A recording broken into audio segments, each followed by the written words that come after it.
प्राचीन भारत के मालवा राज्य में राजा सोमदेव का शासन था। वे न्यायप्रिय, विद्वान और पराक्रमी राजा थे, लेकिन उनके जीवन में एक अधूरी इच्छा थी। वे अपने राज्य को अविनाशी बनाना चाहते थे।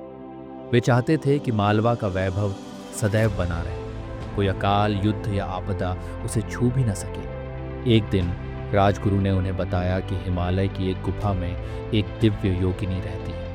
योगिनी किसी भी राज्य को अमृत का आशीर्वाद दे सकती है, लेकिन केवल उसी को जो अपने हृदय की सबसे प्रिय वस्तु का त्याग कर सके। राजा ने निश्चय किया कि वे स्वयं योगिनी से मिलने जाएंगे। रात के अंधकार में वे एक साधारण वेश में अपनी यात्रा पर निकली। मार्ग में घने जंगल आए, बर्फ से ढके पर्वत आए और कई परीक्षाएं हुई। उन्होंने भूख, प्यास और ठंड सहन की, मगर अपने लक्ष्य से विचलित नहीं। अंततः कई सप्ताहों की यात्रा के बाद वे योगिनी की गुफा तक पहुंचे। योगिनी दिव्य आभा से युक्त थी, ध्यान में लीन थी। उन्होंने राजा को देखा और कहा, मैं तुम्हें अमृत का वरदान दे सकती हूँ, किंतु पहले तुम्हें अपनी सबसे प्रिय वस्तु का त्याग करना होगा। राजा ने अपने अमूल्य रत्न, शस्त्र और राज्य की समृद्धि का प्रस्ताव रखा, लेकिन योगिनी मुस्कुराई और सिर हिला दिया। राजा ने गहराई से सोचा, उनकी सबसे प्रिय वस्तु क्या थी?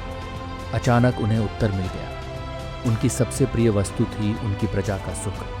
राजा ने आंखें बंद कर लीं और कहा, हे देवी, यदि मेरे राज्य को अमृतत्व पाने के लिए मेरी प्रजा का सुख कुर्बान करना पड़े तो मैं यह वरदान नहीं चाहता।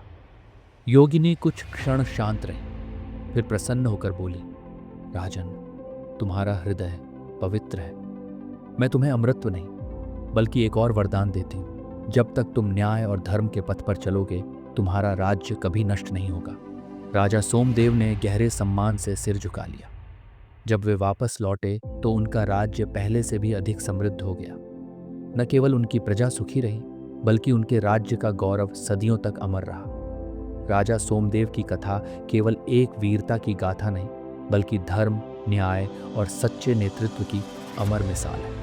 उन्होंने सिद्ध कर दिया कि किसी भी राज्य की सच्ची शक्ति न तो उसके सैन्य बल में होती है और न ही उसकी समृद्धि में, बल्कि राजा के चरित्र और उसके न्यायप्रिय विचारों में होती है। योगिनी का वरदान केवल शब्दों में नहीं, बल्कि उनके कार्यों में प्रकट हुआ। जब तक राजा सोमदेव ने धर्म का पालन किया, उनका राज्य अजेय बना रहा। यही वो विरासत है जो किसी भी राजा को सचमुच अमर बना देती है।